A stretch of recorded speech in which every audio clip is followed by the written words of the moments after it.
You know why wins and losses in wrestling are important? Let's take a quick look at Stone Cold Steve Austin. As that character, he had a career that spanned 7 years where he had 71 pay-per-view matches, and you know how many times he lost clean?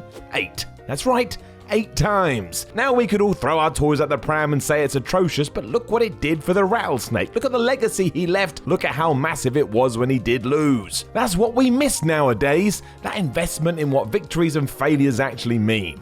Now it's more about trading successes just because who cares? It was WrestleMania 12 where Austin first performed on a WWE pay-per-view, and from having his hand raised that night, he went on a tear. 2 years later, he was the biggest thing imaginable. This was the case all the way through to his retirement in 2003 at WrestleMania 19, and if you want clarification on what I mean when I say clean, I just mean when he was pinned or made to submit by his opponent with no interference or shenanigans. For example, if you look at his loss against Savio Vega in Your House Beware of Dog, that was a strap match. Touching turnbuckles don't count as a clean win. In short, Steve Austin was a monster, but that's what makes this list so interesting. I'm Simon from WhatCulture. Remember to hit that subscribe button, and this is 8-time Stone Cold Steve Austin lost clean. Number 8 versus Bret Hart at Survivor Series 1996. Coming very early in his ascendancy, and after the Hitman had taken 8 months away from the ring, Bret Hart returned to challenge Stone Cold Steve Austin at Survivor Series 1996. Hart had selected Austin specifically to be his opponent because he already knew the chemistry they had.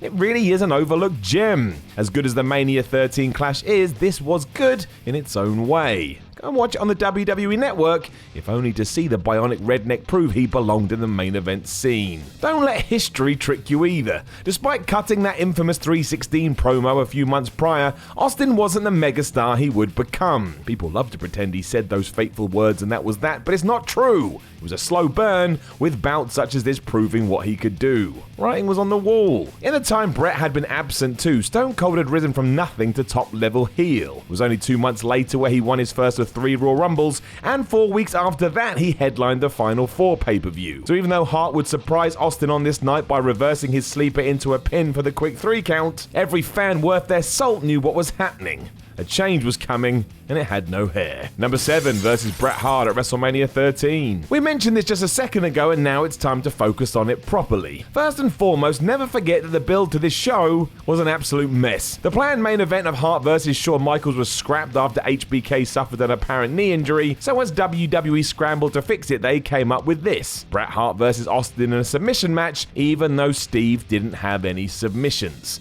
As the man himself said, he heard about it through WWE television and was perplexed because this wasn't his style at all. The most bizarre part of all of this is while these decisions ruined the main event, it gave us what I consider to be the best match in WrestleMania history. Another unplanned gem that helped the Rattlesnake on his rise to a whole nother level. You could even argue it was a move that helped keep WWE in business. That is a little bit hyperbolic, but when you look at the chain of events, it definitely helped. It was also exquisitely done as we cemented Steve's face turn and turned Hart heel in the process. It's one of the trigger points for the Attitude Era, and a year or so later the industry was booming. The future champ did lose clown in this bout though, as he passed out to the sharpshooter, but even then the image of a bloody Austin screaming in pain worked wonders. That's a quick note to WWE as well. When done right, a loss is just as important as a win. Number 6 versus the Hart Foundation at In Your House Canadian Stampede. Jeez. The Harts were like kryptonite to Steve Austin. He couldn't buy a win, and as you can see, a lot of his early clean losses happened when they were around. As the pay-per-view was in Canada too, all the roles were reversed as the hometown heroes were treated as such, and everybody else was booed out the place. It's also why Bret, Owen, Davey, Pillman and the Anvil had to go over. There would have probably been a riot if we hadn't have done it. It did help Austin, however, as once again he left the match feeling like a bigger star than he did walking in. His performance is brilliant, and Jim Ross on commentary did a great job in making sure everyone knew it. Playing the bad guy as he knew he had no choice, Steve wound up the crowd by injuring Owen, going after Stu and Helen at ringside, and just antagonizing Bret from start to finish. He got his in the end where he actually took the fall after Owen rolled him up, but he still wasn't done. After the final ring bell, Austin came back to try and beat up the entire family. It was quite clear who was becoming the man in the WWE, and management knew that too. This was the last time he'd do a clean job on pay-per-view for over a year. Number 5 versus Undertaker and Kane at Breakdown in Your House. Which brings us to the autumn of 1998, where a few things had happened. WWE were back on top after having their ass kicked by WCW, and Vince McMahon himself had turned into one of the biggest heels in the industry. On top of that, Austin had won the WWE title twice. That also meant he'd lost it once, and the second loss happened on this night. While we will classify it as clean, look at what happened to try and protect him. We were supposed to have a triple threat match here that also featured The Undertaker and Kane, but it was anything but. It was a handicap bout as the brothers tore into Austin constantly. Unlike other fights we've talked about so far, this one wasn't a highlight in any sense. It is very slow as the two giants beat Steve down, and it's mostly there to shift across to the next part of the story. The finish saw Taker and Kane both pin the Rattlesnake at the same time following a double chokeslam,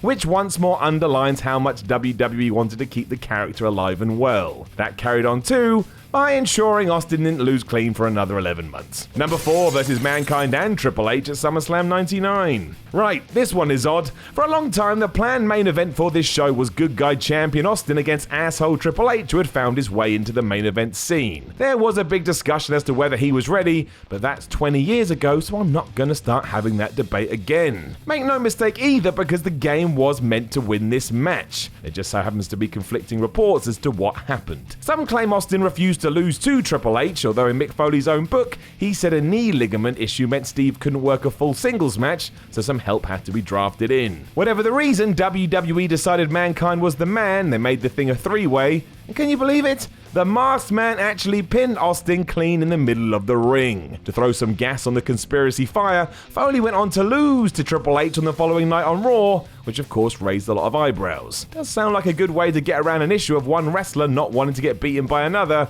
but who knows. You could also tell at SummerSlam that fans were surprised as there was no reaction when Mankind got the win. They couldn't believe it, or that Austin was no longer the champ. Number 3 versus Triple H at No Way Out 2001. Clearly a lot changed in 2 years, because come 2001, Austin was more than happy to do the favors for Triple H at No Way Out. With that said, this was still another result few saw coming. Steve had only returned from a long layoff with a neck injury in September 2000 and had gone on to win the Royal Rumble. It was clear his path was to face The Rock at WrestleMania 17, and yet between all that, this happened. The long-running saga between Austin and Trips ended with an awesome 3 Stages of Hell match, which went on to be many fans' best of the year. Because Stone Cold was preparing to face the Great One though, most people assumed he would beat the game easily, but it didn't happen. In fact, given it was a fight that needed 3 falls, Triple H pinned Austin not once, but twice. It could have been because WWE wanted to set up a feud post-WrestleMania, but that didn't work because as soon as Steve had turned heel,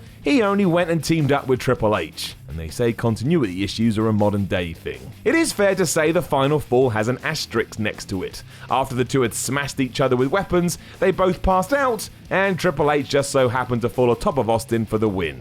My point being, it wasn't very emphatic. Number 2 versus Kurt Angle at Unforgiven 2001. See what happens when you turn heel? All of a sudden you're fighting for your life. And while a lot of fans don't like what Austin did post WrestleMania 17, it did give us a great feud with Kurt Angle, who had turned babyface so he could take on a heel Stone Cold. As well as an outstanding match at SummerSlam the month prior, which ended in a DQ by the way, and no one cared, the return leg was happening in Angle's hometown. Everything was in place for something special. Smashing it during the build-up as well when Kurt sprayed Steve with a bunch of milk, it also gave us that devastating piledriver by Austin onto Angle. He cracked his head into a concrete floor, and WWE played that up massively given that the Olympic gold medalist suffered from neck issues. It gets lost now because of dairy going everywhere, but it really rocked. Still though, with Angle's family at ringside, he beat Austin for the belt at Unforgiven as he tapped out to the ankle lock. There was some controversy as Stone Cold's hand was under the ropes, which was then used to book a rematch 2 weeks later. But you've got to be a super pedant to pretend this wasn't a clean win. It was and definitely is now,